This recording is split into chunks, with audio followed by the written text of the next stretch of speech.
ಎಲ್ಲರಿಗೂ ನಮಸ್ಕಾರ. ನಮ್ಮ ಜೀವನದಲ್ಲಿ ನಮಗೆ ದೇವರ ಆಶೀರ್ವಾದ ಹೊಂದಿದ್ದರೆ ನಾವು ಯಾವ ಕೆಲಸವನ್ನಾದರೂ, ಅದು ಎಷ್ಟೇ ಕಠಿಣ ಕೆಲಸವನ್ನಾದರೂ ಸಾಧಿಸಬಹುದು ಅಂತ ಹೇಳೋದಕ್ಕೆ ಈ ಒಂದು ಚಿಕ್ಕ ಕಥೆಯೇ ಸಾಕ್ಷಿ. ಹಾಗಾಗಿ ಈ ಸ್ಟೋರಿಯನ್ನ ಪೂರ್ತಿಯಾಗಿ ನೋಡಿ. ನೀವೇನಾದ್ರೂ ಈ ಸ್ಟೋರಿಯನ್ನ ಪೂರ್ತಿಯಾಗಿ ಕೇಳಿಸ್ಕೊಂಡಿದ್ದೆ ಆದ್ರೆ ನಿಮ್ಗೆ ಜೀವನದಲ್ಲಿ ಯಾವುದೇ ಕಷ್ಟ ಬಂದ್ರೂ ಕೂಡ ನೀವು ಸ್ವಲ್ಪನೂ ಧೈರ್ಯವನ್ನ ಕಳೆದುಕೊಳ್ಳದೇನೆ ಮುನ್ನುಗ್ಗೋದು ಖಂಡಿತ. ಹಾಗಾಗಿ ಈ ಸ್ಟೋರಿಯನ್ನ ಪೂರ್ತಿಯಾಗಿ ನೋಡಿ. ಅದೊಂದು ಸುಂದರವಾದ ಹಳ್ಳಿ.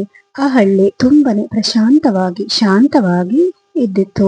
ಆ ಹಳ್ಳಿಯಲ್ಲಿ ಒಬ್ಬ ಶಿವಕುಮಾರ ಅಂತ ಒಬ್ಬ ಬಡ ಹುಡುಗ ಇದ್ದ. ಅವನು ಅದಾಗ್ಲೇ ಅವನಿಗೆ ಮದ್ವೆಯಾಗಿ 2 ಮಕ್ಕಳು ಕೂಡ ಇದ್ರು. ಅವನು ತುಂಬಾನೇ ಕಷ್ಟಪಟ್ಟು ಒಂದು ಕೆಲಸವನ್ನ ಗಳಿಸ್ಕೊಳ್ತಾನೆ. ಆದ್ರೆ ಅವನು ಯಾವುದೇ ಒಂದು ಬೇರೆ ಕಡೆ ಕೆಲ್ಸಕ್ಕೆ ಹೋಗ್ತಾ ಇರ್ಲಿಲ್ಲ. ಅವನದೇ ಆದ ಒಂದು ಅಂಗಡಿಯನ್ನ ಅವನು ಇಟ್ಕೊಂಡಿರ್ತಾನೆ. ಆದ್ರೆ ಅದು ತುಂಬಾನೇ ಚಿಕ್ಕದಾದ ಅಂಗಡಿಯಾಗಿ ಇರುತ್ತೆ. ಹೀಗೆ ಅವನು ಅಂಗಡಿಯನ್ನ ನಡೆಸ್ತಾ ಇದ್ದ. ಅವಾಗ ಅವನಿಗೆ ಒಂದಿನ ಇದ್ದಕ್ಕಿದ್ದಂತೆ ವ್ಯಾಪಾರದಲ್ಲಿ ತುಂಬಾನೇ ನಷ್ಟ ಕೂಡ ಆಗೋಯ್ತು. ಆಗ ಅವನಿಗೆ ತುಂಬಾನೇ ಚಿಂತೆ ಕೂಡ ಕಾಡ್ತಾ ಇತ್ತು.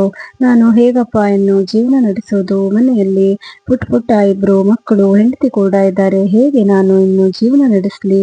ಹೇಗೆ ಇವರನ್ನೆಲ್ಲ ನೋಡ್ಕೊಳ್ಳೋದು ಅಂತ ತುಂಬಾನೇ ಅವನು ಬೇಜಾರು ಮಾಡ್ಕೊಳ್ತಾ ಇದ್ದ. ಅದಾಗಲೇ ಅವನಿಗೆ ನೆನಪಾಗಿದ್ದು ಆ ದೇವ್ರು. ಹಾಗೇನೆ ಅವನೊಂದು ದೇವಾಲಯಕ್ಕೆ ಹೋಗಿ ಅಲ್ಲಿ ಕಣ್ಣೀರಿಡ್ತಾ ಇದ್ದ. ಆವಾಗ ಅವನು ದೇವ್ರ ಹತ್ರ ಕೇಳ್ಕೊಳ್ತಾನೆ, ದೇವ್ರೆ, ನಾನು ಯಾವ ತಪ್ಪನ್ನ ಮಾಡಿದೆ ಅಂತ ನನಗೆ ಈ ಶಿಕ್ಷೆ ಕೊಡ್ತಾ ಇದೀಯಾ? ನಾನು ಮಾಡಿದ ತಪ್ಪಾದ್ರೂ ಏನು ಅಂತ ತುಂಬಾನೇ ದೇವ್ರ ಹತ್ರ ಕಣ್ಣೀರಿಟ್ಕೊಂಡು ಬರ್ತಾನೆ. ಹಾಗೆ ಅವನು ದೇವಾಲಯದಿಂದ ಬರ್ತಾ ಇರ್ಬೇಕಿದ್ರೆ ಅವನಿಗೆ ದಾರಿಯಲ್ಲಿ ಒಬ್ಬ ವೃದ್ಧ ಸನ್ಯಾಸಿ ಅವನಿಗೆ ಸಿಗ್ತಾನೆ. ಆಗ ಅವನು ಆ ಸನ್ಯಾಸಿ ಅವನತ್ರ, ಯಾಕೆ, ಏನಾಯ್ತು ನಿನ್ಗೆ? ಯಾಕೆ ಇಷ್ಟೊಂದು ಬೇಜಾರಲ್ಲಿದ್ದೀಯಾ? ಯಾಕೆ ಇಷ್ಟೊಂದು ಅಳ್ತಾ ಇದೀಯಾ ಅಂತ ಕೇಳ್ತಾನೆ.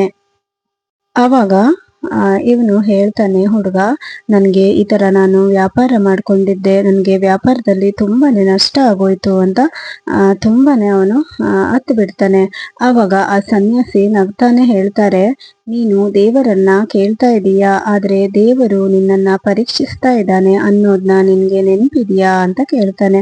ಅವನು ಅಚ್ಚರಿಯಿಂದ ನೋಡಿದ. ಸನ್ಯಾಸಿ ಹೇಳಿದ್ರು, ಇಲ್ಲಿ ನಿನ್ಗೆ 3 ಸಲಹೆಯನ್ನ ಕೊಡ್ತೀನಿ. ಮೊದಲನೆಯದು, ಪ್ರತಿದಿನ ಕೃತಜ್ಞತೆಯನ್ನ ಹೇಳು.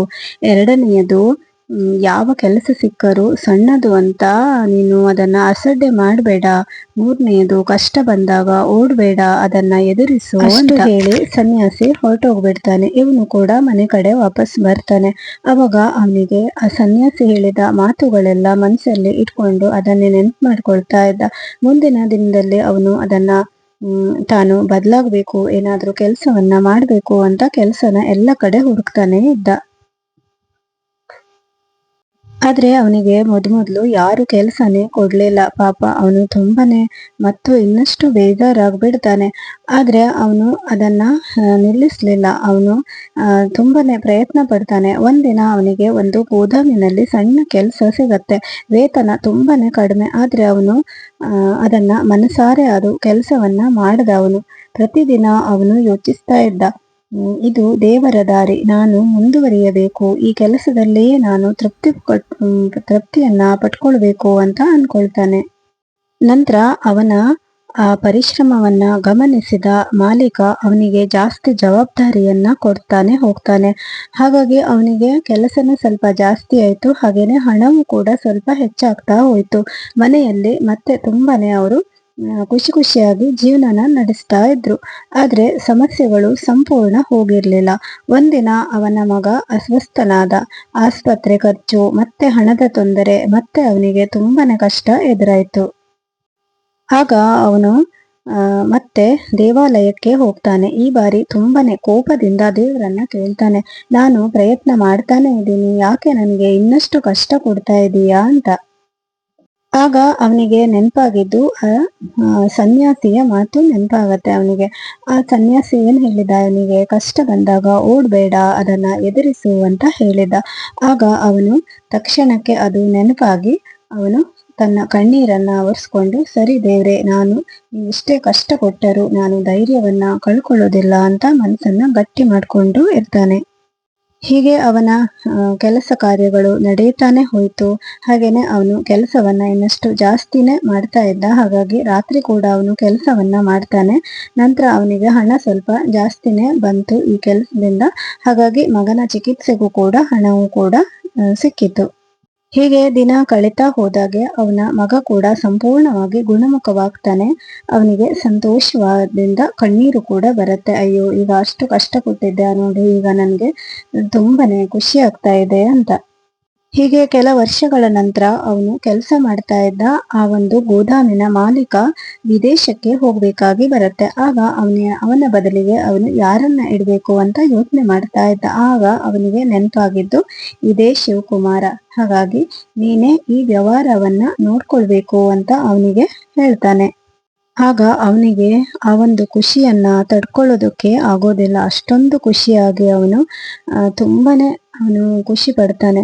ಆಗ ಅವನು ಮತ್ತೆ ದೇವಾಲಯಕ್ಕೆ ಹೋಗ್ತಾನೆ. ಆವಾಗ ಶಾಂತವಾಗಿ ಕುಳಿತು ನಗುತ್ತಾ ಹೇಳ್ತಾನೆ, ದೇವ್ರೆ, ನೀನು ನನ್ನ ಪ್ರಾರ್ಥನೆಯನ್ನ ಕೇಳಿಸ್ಕೊಂಡಿದ್ದೀಯಾ. ಈಗ ನನ್ನ ಮನಸ್ಸಿನೊಳಗೆ ತುಂಬಾನೇ ಒಂದು ಖುಷಿ ಇದೆ. ನನ್ನ ಪರಿಶ್ರಮ ಕೂಡ ನಾನು ಕಷ್ಟಪಟ್ಟದ್ದು ಕೂಡ ಸಾರ್ಥಕವಾಯಿತು ಅಂತ ದೇವ್ರ ಹತ್ರ ಹೇಳ್ಕೊಳ್ತಾನೆ. ಆಗ ಅವನಿಗೆ ಮನಸ್ಸಿನೊಳಗೆ ಒಂದು ಧ್ವನಿ ಇನ್ನೊಂದು ಕೇಳ್ದ ಹಾಗೆ ಆಗತ್ತೆ. ನಿನ್ನ ಶ್ರಮ, ನಿನ್ನ ಸಹನೆ, ನಿನ್ನ ನಂಬಿಕೆ, ಅದೇ ನನ್ನ ಕೃಪೆ ಅಂತ. ಇದೇ ನೋಡಿ ದೇವರ ಕೃಪೆ ಯಾವ ರೀತಿ ನಮ್ಮ ಮೇಲೆ ಇರುತ್ತೆ. ಹಾಗಾಗಿ ದೇವರ ಆಶೀರ್ವಾದ ಹೊಂದಿದ್ರೆ ನಾವು ಏನ್ ಬೇಕಾದ್ರೂ ಸಾಧಿಸಬಹುದು ಅಂತ. ಹಾಗಾಗಿ ನಾವು ಅದೆಷ್ಟೇ ಕಷ್ಟ ಇರಲಿ, ನಾವು ನಂಬಿಕೆ ಇಟ್ಟು ಶ್ರಮಪಟ್ಟು ದುಡಿದಾಗ, ಕಷ್ಟದ ನಡುವೆ ನಿಲ್ಲದೆ ಮುಂದುವರಿದಾಗ ದೇವರ ಆಶೀರ್ವಾದ ಖಂಡಿತವಾಗಿಯೂ ನಮಗೆ ಸಿಕ್ಕೇ ಸಿಗುತ್ತದೆ. ಹಾಗಾಗಿ ನಾವು ಈ ಒಂದು ಚಿಕ್ಕ ಸ್ಟೋರಿಯನ್ನ ಕೇಳಿದ್ಮೇಲೆ ನಮಗೆ ಅದೆಷ್ಟೇ ಕಷ್ಟ ಇರಲಿ, ಅದೆಷ್ಟೇ ನೋವಿರಲಿ, ಆದರೆ ನಾವು ನಂಬಿದ ದೇವರನ್ನ ಮಾತ್ರ ಎಂದಿಗೂ ನಾವು ಆ ದೇವರಲ್ಲಿ ಭಕ್ತಿಯನ್ನ ಕಡಿಮೆ ಮಾಡಿಕೊಳ್ಳೇಬಾರ್ದು. ನಾವು ಎಷ್ಟು ದೇವರನ್ನ ನಂಬ್ತೀವೋ ಅಷ್ಟು ನಮಗೆ ಜೀವನದಲ್ಲಿ ಒಳ್ಳೆಯದಾಗುತ್ತಾ ಹೋಗುತ್ತದೆ. ಈ ವಿಡಿಯೋ ನಿಮಗೆ ಇಷ್ಟ ಆದರೆ ಖಂಡಿತ ವಿಡಿಯೋಗೊಂದು ಲೈಕ್ ಮಾಡಿ. ಹಾಗೆಯೇ ನನ್ನ ಚಾನೆಲ್ನು ಕೂಡ ಸಬ್ಸ್ಕ್ರೈಬ್ ಮಾಡ್ಕೊಳ್ಳಿ. ಈ ವಿಡಿಯೋನ ನಿಮ್ಮ ಫ್ರೆಂಡ್ಸ್ ಅಂಡ್ ಫ್ಯಾಮಿಲಿ ಜೊತೆ ಇದನ್ನ ಶೇರ್ ಮಾಡಿ.